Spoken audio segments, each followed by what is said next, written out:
the floor where they drop like bombs. Faceless voices running all the cons. Digital whispers in a binary night. No light, no face, pure sound, no sight. Stories unfold in the dark, unscrolled. Echoes of silence, secrets untold. Waves crash loud in this audio cave. No mic, no fame, just the sound we crave. Tune and turn up, let the silence break.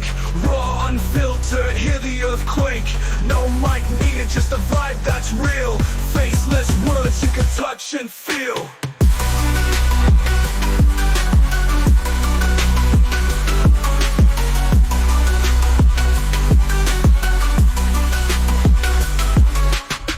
In shadows, voices untamed. No need for spotlight, no claim to fame. Just a beat of life in a stream of thought. Every word a punchline, no need to be taught. Just listen close, no visuals needed. Raw conversation, unprocessed, unseated. Feel the pulse in every sentence said. No distractions, just thoughts in your head. Whispers of the streets, rumbling through. Faceless yet vivid, a world in view. No mic, just souls, connecting in flow. Pure and raw, let the rhythm go.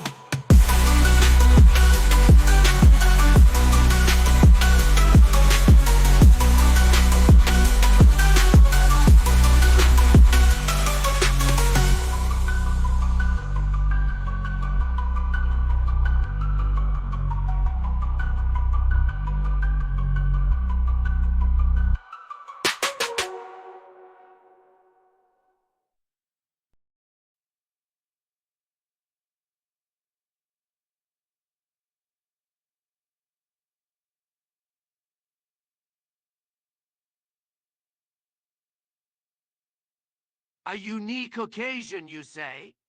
But let us not preoccupy ourselves with the uniqueness of this occasion. Rather, let us engage in the task which I presume you have called me here to perform.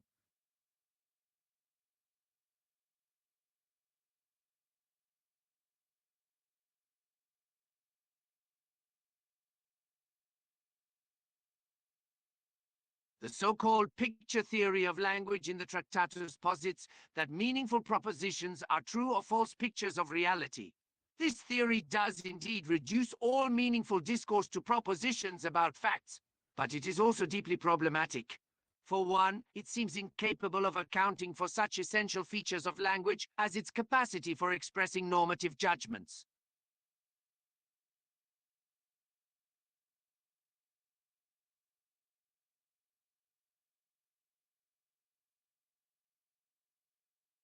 Wittgenstein's dictum, "The limits of my language mean the limits of my world," implies that reality can only be described within the boundaries of our language, and what we cannot express in language is rendered unthinkable. This leads to a deflationary view of metaphysics, ethics, and aesthetics, since they are deemed unsayable and thus devoid of meaning.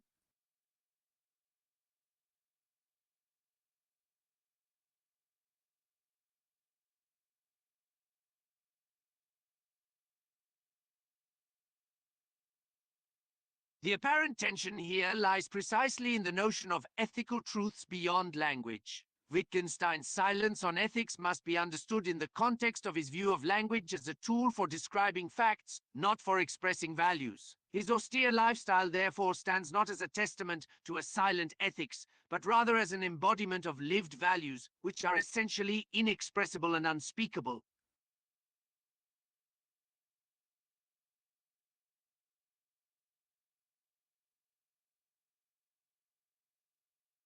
Wittgenstein's early metaphysics was deeply influenced by the logical atomism of Bertrand Russell, as seen in their shared concern with the analysis of language and logic. However, Wittgenstein diverged from Russell in several key respects. While Russell's logical atomism aimed to solve metaphilosophical problems through conceptual analysis, Wittgenstein's approach was more nuanced and ultimately aimed at dissolving metaphysical problems by showing their inherent senselessness.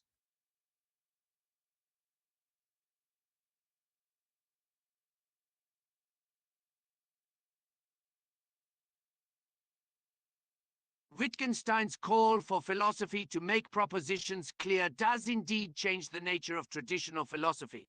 The focus shifts from speculating about abstract notions to clarifying the use of language. It doesn't render traditional philosophy obsolete, rather redefines its purpose in a way that bridges the gap between philosophy and ordinary language. Instead of lofty theorizing, philosophy becomes a tool for understanding and communicating the world in a precise, clear, and non-mystical manner.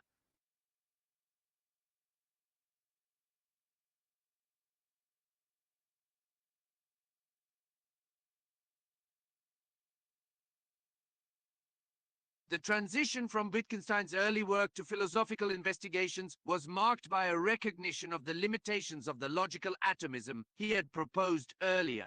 The flaws identified included the idea that propositions could exhaustively describe reality, neglecting the contextual and language games elements which give words their meaning. There is indeed continuity between the two phases of Wittgenstein's work, as both the earlier Tractatus and the subsequent investigations address the nature of language, logic, and the limits of representation, albeit with evolving perspectives.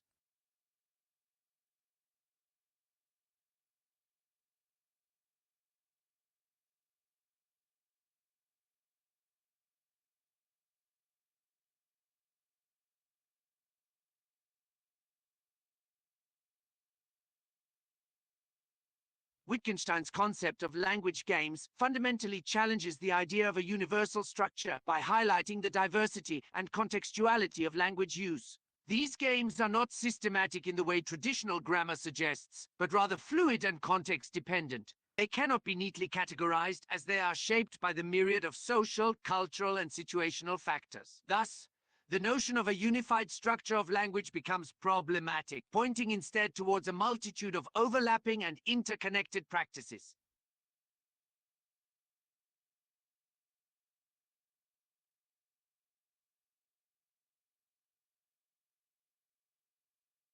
Wittgenstein's definition of meaning through use does not necessarily lead to relativism. Rather, it is a pragmatic approach that grounds meaning in the actual observable use of language within specific contexts. It provides a solution to the problem of reference by anchoring meaning in real linguistic practices rather than in abstract notions of representation.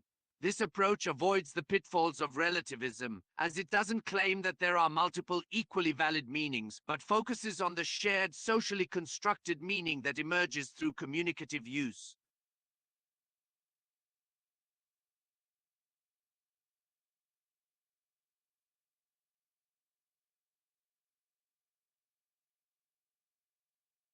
Wittgenstein's critique of private language is indeed a pointed challenge to Cartesian dualism and solipsism.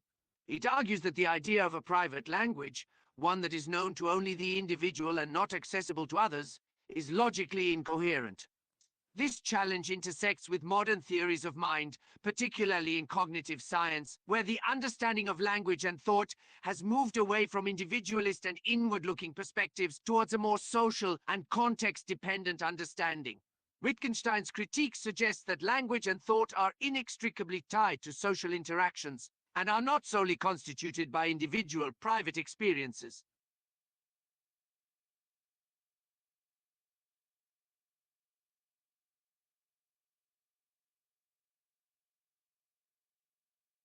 Wittgenstein's therapeutic approach to philosophy differs from the construction of grand theories in several ways. While grand theories aim to provide all-encompassing explanations of the world, Wittgenstein's method focuses on unmasking the confusions and misunderstandings that arise from our use of language.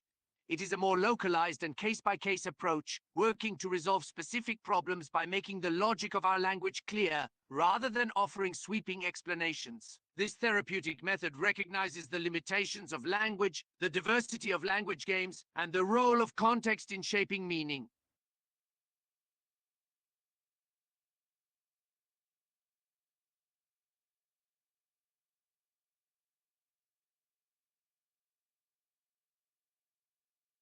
Wittgenstein's fragmented, dialogic writing style in philosophical investigations indeed reflects his philosophical goals. But this style can also introduce difficulties for the reader. The aphoristic and interrogative form of the book mirrors the philosophical process, which itself is dialogical and exploratory in nature. Wittgenstein's aim was to bring the reader into a conversation on language, meaning, and the limits of thought, and the style of the investigations is instrumental in achieving this. However, the very fragmentary and sometimes cryptic nature of the text can be seen as an obstruction to the clarity he sought.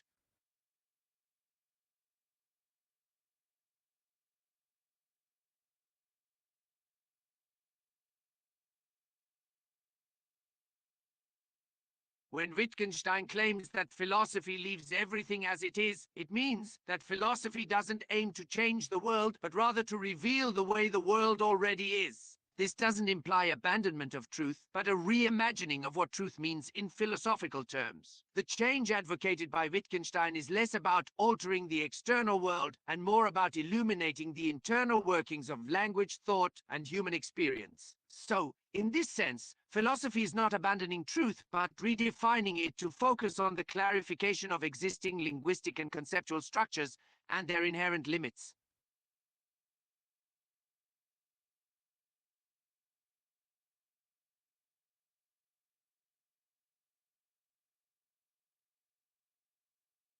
Wittgenstein's decision to prioritize everyday language over technical jargon is grounded in his belief that the language we use in our daily lives is the ground on which we understand the world.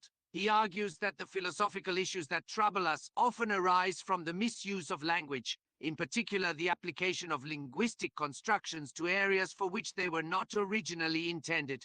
While he acknowledges the importance of technical jargon in areas like science and mathematics, he also warns that over-reliance on such jargon can lead to obfuscation and confusion. In addressing problems in science or mathematics, Wittgenstein's approach would involve carefully examining the use of language in those fields, but would not replace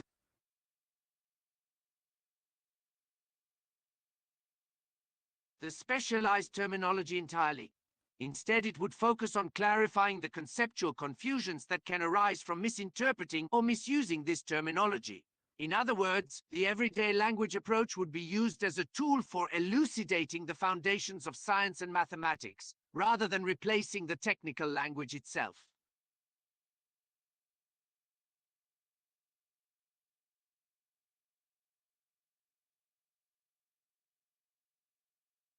Wittgenstein's later work, especially in the philosophical investigations, does not entirely eliminate metaphysics. Rather, it transforms how we approach metaphysical questions. Wittgenstein is indeed skeptical of traditional metaphysical questions, viewing them as pseudo-problems generated by a mistaken understanding of the nature of language. He suggests that these questions lose their troubling character once we recognize the context-dependent and rule-bound nature of language. The transformation then lies not in the abandonment of metaphysical inquiry, but in a shift to questions that are more susceptible to linguistic analysis and clarification.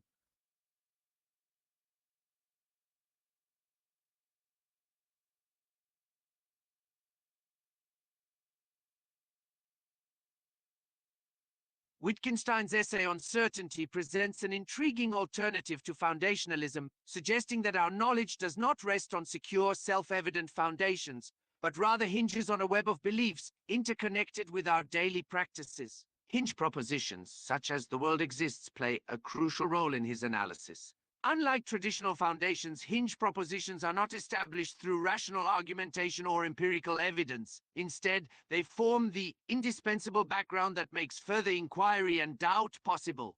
Thus, the skeptic's paradoxes are resolved not by providing irrefutable foundations, but by understanding the role of hinge propositions in our epistemic practices.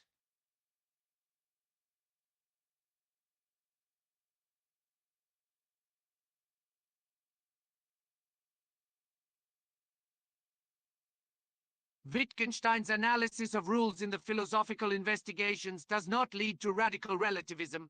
Rather, it uncovers the social foundations of normativity.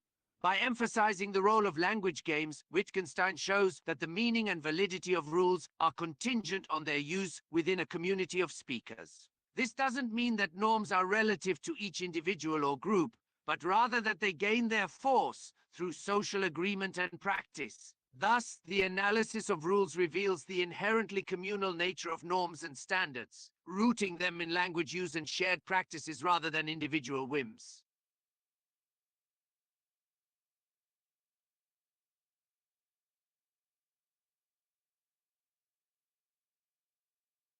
When Wittgenstein says justification comes to an end, he means that there are limits to the chain of reasoning we can provide for a given belief.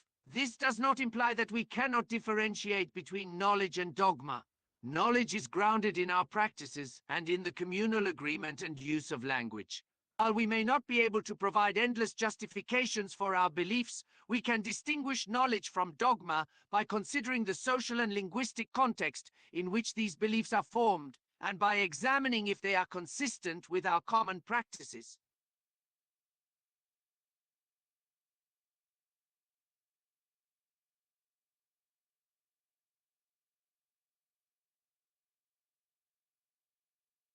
Wittgenstein's shift in his views on ethics from a transcendental perspective in the Tractatus to a focus on embedded ethical practices in forms of life is not a contradiction but a development in his thought.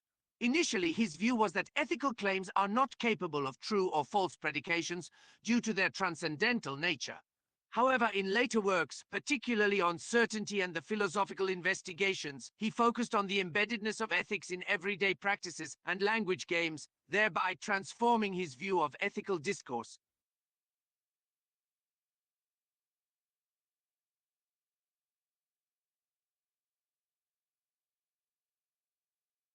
According to Wittgenstein's philosophy, both aesthetic evaluations and ethical ones are grounded in language games. Aesthetic judgments are often based on communal agreement and shared practices within a culture or community, similar to ethical valuations. For example, what is considered beautiful in one society might differ significantly from what is considered beautiful in another, reflecting the language games of the respective societies. However, aesthetic evaluations can sometimes seem to transcend communal agreement in situations where a work of art is seen as groundbreaking or innovative, challenging existing norms and creating new ones.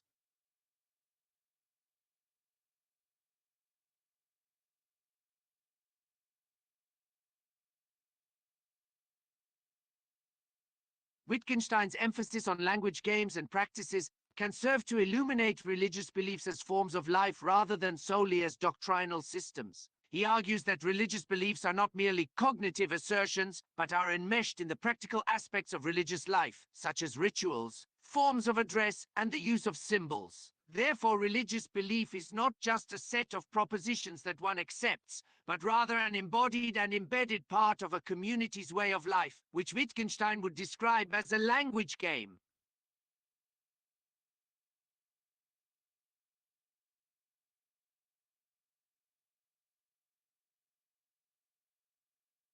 Wittgenstein had a substantial influence on the development of the Oxford School, which included figures like J.L. Austin and Gilbert Ryle. Oxford philosophers of this era are noted for their engagement with the philosophy of ordinary language, a focus that was heavily influenced by Wittgenstein's early work, particularly the Tractatus. This interest in language use and the role it plays in our understanding of the world continues to be influential in contemporary analytic philosophy. Wittgenstein's legacy can be seen in philosophers like Saul Kripke, who applied the later Wittgenstein's ideas about private language and rule following to questions in the philosophy of mathematics.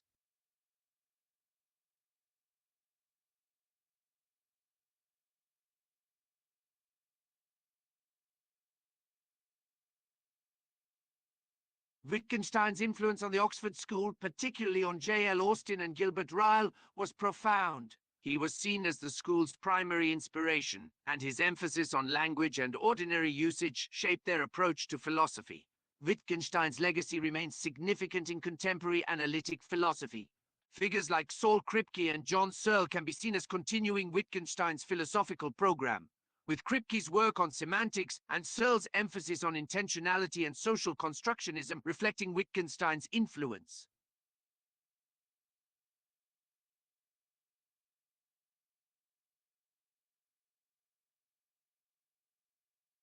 Wittgenstein's later work on language games and forms of life can inform discussions about embodied cognition and AI.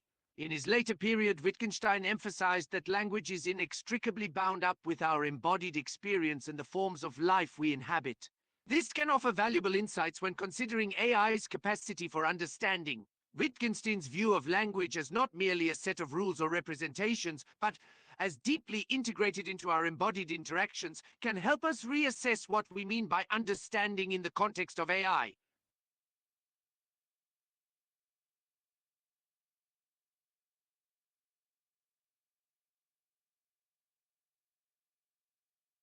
Quine's holism and Kripke's interpretation of rule following pose significant challenges and refinements to Wittgenstein's ideas. Quine's holism critiques Wittgenstein's distinction between analytic and synthetic propositions, arguing that all beliefs are interconnected and subject to revision based on observations. Kripke's interpretation of rule following problematizes Wittgenstein's notion that there are clear criteria for the correct application of rules, implying that these criteria are sometimes underdetermined or absent.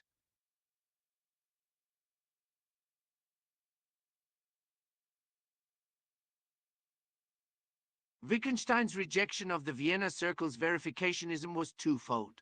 First, he disagreed with the strong verification principle, known as the principle of verifiability, which states that only statements verifiable by experience can be meaningful. Second, Wittgenstein had significant philosophical divergences about the very nature of meaning and truth, and this led to a rejection of the foundationalist approach that underpins verificationism. While initially respected and studied by members of the Vienna Circle, Wittgenstein's later work shifted away from the logical atomism of the Tractatus, leading to these disagreements.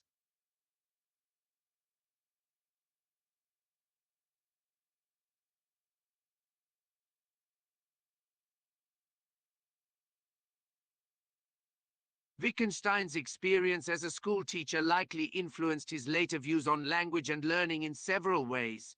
First, he was exposed to the complexity and diversity of children's language learning, which deepened his understanding of how language is not just a set of rules, but learned through interaction, context, and community. Second, teaching may have intensified his interest in language as a form of life and the social nature of linguistic understanding, as he recognized that children learn language not just by being taught, but through engaging in language games within their communities.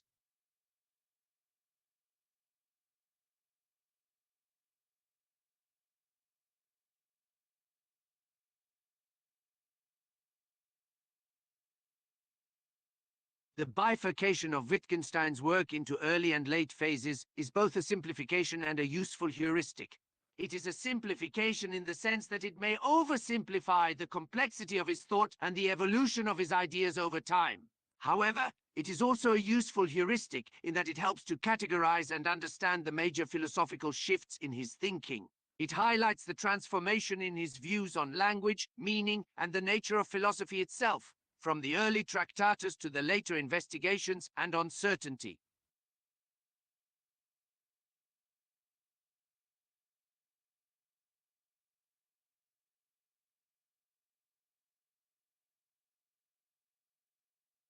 Wittgenstein has been fictionalized in works like Wittgenstein's Mistress by David Markson and The World as I Found It by Brian Kohn, because his life and philosophy offer rich material for artistic interpretation. Wittgenstein's philosophy has a compelling central paradox, with his later philosophy seemingly contradicting much of his early work. This contradiction, coupled with his eccentric personal life, makes him a fascinating figure for fictionalization. These works use Wittgenstein's life and philosophy as a foundation for exploring themes of solitude, isolation, and the nature of language and understanding.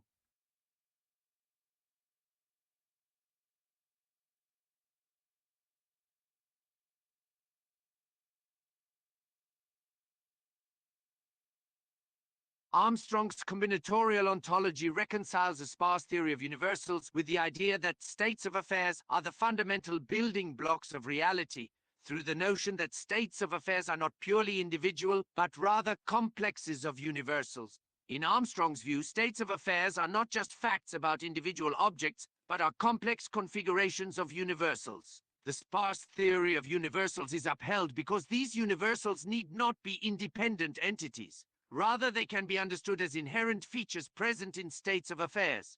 The combinatorial nature of reality arises from the way these universals combine to form complex states of affairs.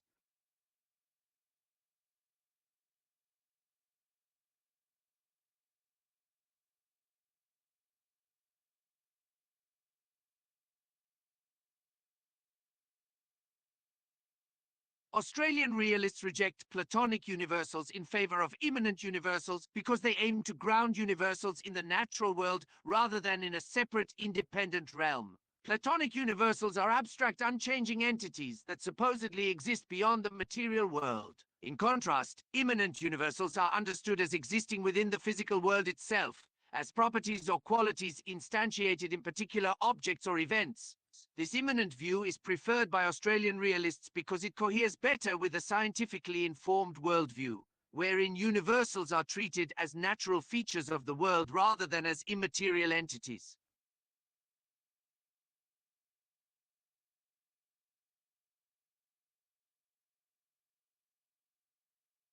Armstrong's nomic necessitation theory challenges Humean regularity accounts of laws primarily through its explicit integration of necessity into the laws of nature. Humean regularity accounts, as formulated by David Hume, define laws of nature as mere regularities in the succession of events. However, Armstrong's nomic necessitation theory argues that laws entail necessary connections between events, going beyond mere regularities. By introducing necessity into the equation, Armstrong's theory seeks to capture the predictive power of laws, which Humean accounts struggle to fully explain. The theory also aims to avoid circularity in explaining causation by establishing a robust,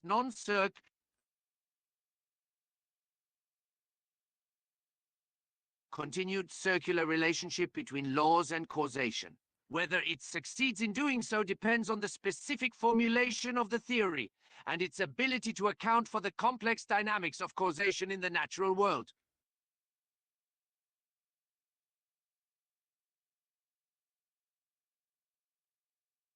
Armstrong contends that dispositions, such as fragility and solubility, are reducible to two categorical properties. For Armstrong, there is no need for a metaphysically robust category of real powers or dispositional properties that are not reducible to categorical ones. He argues that dispositionality can be explained through a purely materialist or physicalist framework, positing that dispositional properties are nothing more than the categorical properties. This allows for a more parsimonious ontology and is in line with his general approach to metaphysics.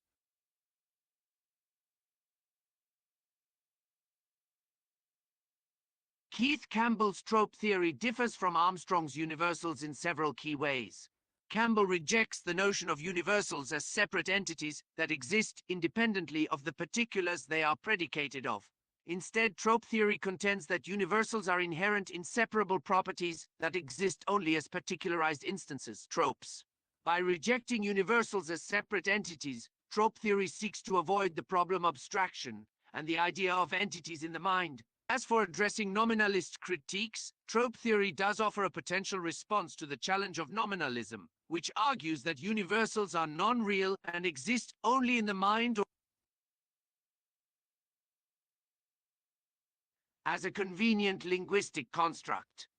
By conceiving of universals as particularized tropes rather than abstract universals, trope theory seeks to ground universals in immediate experience and avoid abstract entities.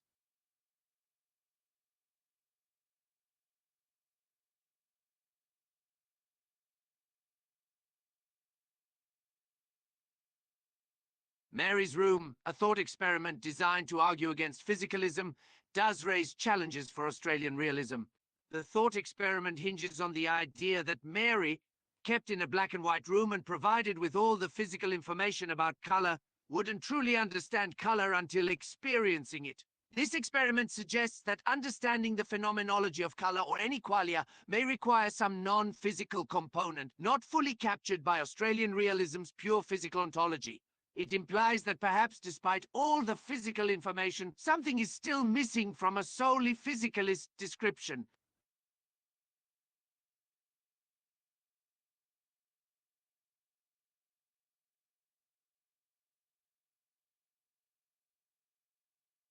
Australian realists defend the reality of unobservables such as electrons against anti-realists like Bas van Fraassen by arguing that realism needn't require the ability to directly observe entities for them to be considered real. They contend that scientific theories, despite their unobservable entities, are successful in predicting and explaining observable phenomena, and this success provides strong empirical support for their reality.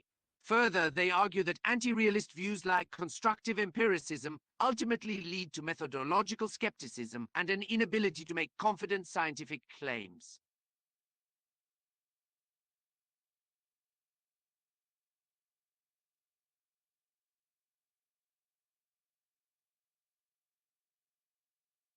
The Australian realism's layer cake model of reality, which posits a stratification of levels of reality, with physics as the foundational layer and subsequent levels, chemistry, biology, building upon it, contrasts with flat ontologies like that of Deleuze, which resist hierarchical structuring. In contrast to Australian realism's commitment to a layered hierarchy, Deleuze's ontology proposes a sort of plane of immanence, wherein all entities are ontologically on par, without any foundational level. This difference arises from divergent philosophical starting points regarding the nature of being and causality.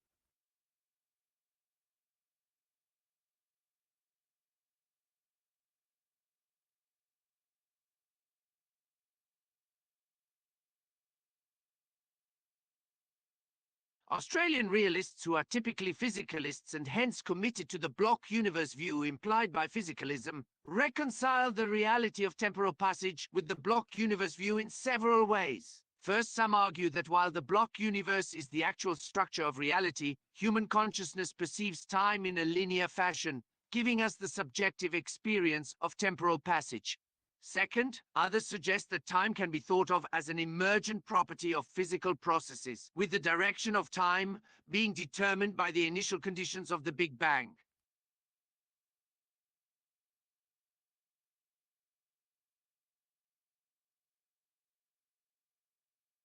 Ludwig Wittgenstein would likely respond by saying that a great misconception about his philosophy is the belief that it is predominantly concerned with questions of language and semantics. While Wittgenstein did make significant contributions to the philosophy of language and semantics, his later works delve deeply into broader metaphysical questions, such as the nature of certainty, solipsism, and ethics. Many tend to associate him mainly with the Tractatus, which focused on language and logical atomism, but Wittgenstein's later work broadened his philosophical inquiries.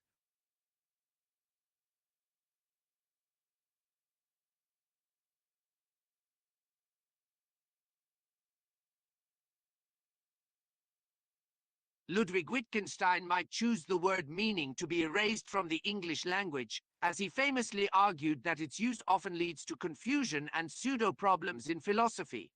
This erasure aligns with his later philosophy, particularly his later works, in which he emphasized the importance of language use within a form of life rather than referring to an abstract, unchanging meaning.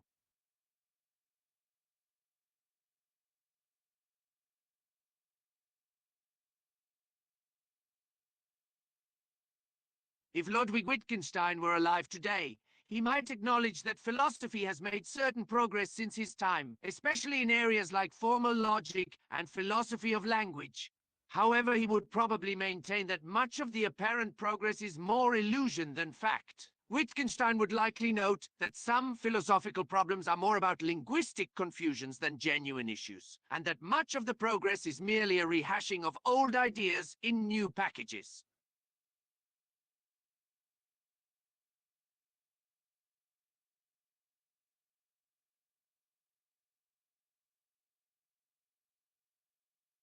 If Wittgenstein encountered someone living what appears to be a happy, unexamined life, he might simply observe their life and behavior without necessarily feeling the need to say anything. This is because, according to his later philosophy, words and statements are grounded in language games and the forms of life in which they are embedded. Of offering words of advice or explanation, Wittgenstein might consider whether the person's way of life is coherent and harmonious within its own context, as he believed that philosophy should focus more on clarifying concepts rather than providing prescriptions.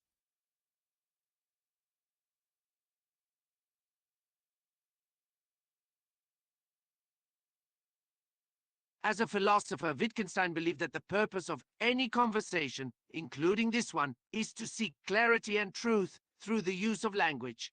He understood philosophy as essentially an activity of clarification, a process of sorting out the tangled and confused use of words.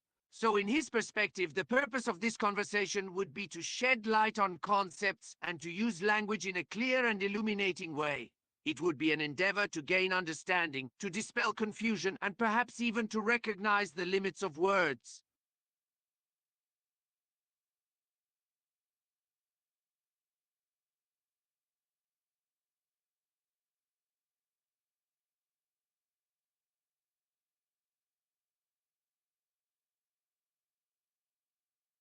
The questions you prepared for Professor Wittgenstein are thoughtful and well-crafted. They cover various aspects of Wittgenstein's philosophy and touch upon both his early and late works. The questions range from examining his views on language, meaning and understanding, to his approach to ethics, mathematics, and the mind. Overall, the questions demonstrate a solid understanding of Wittgenstein's philosophy. Great job!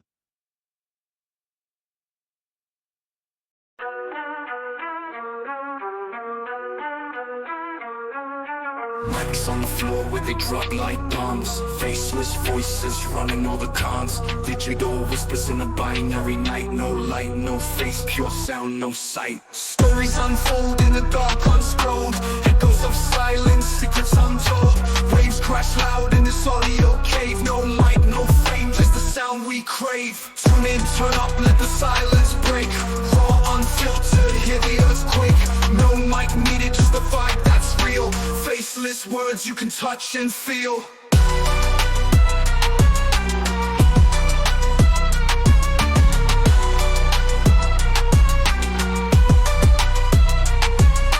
Hidden in shadows, voices untamed. No need for spotlight, no claim to fame. Just the beat of life in a stream of thought. Every word a punchline, no need to be taught. Just listen close, no visuals needed. Raw conversation, unprocessed, unseated. Feel the pulse in every sentence said.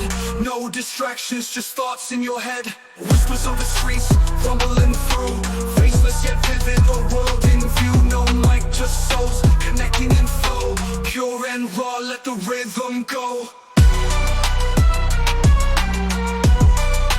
Pure and raw.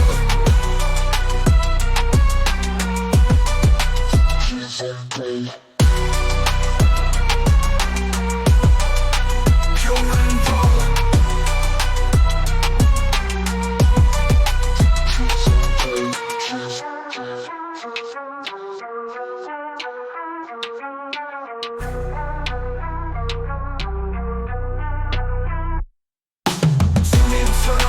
Silence break, raw, unfiltered, hear the earthquake. No mic needed, just the vibe that's real. Faceless words you can touch and feel. Tune in, turn up, let the silence break. Raw, unfiltered, hear the earthquake. No mic needed, just the vibe that's real. Faceless words you can touch and feel. Pure and raw.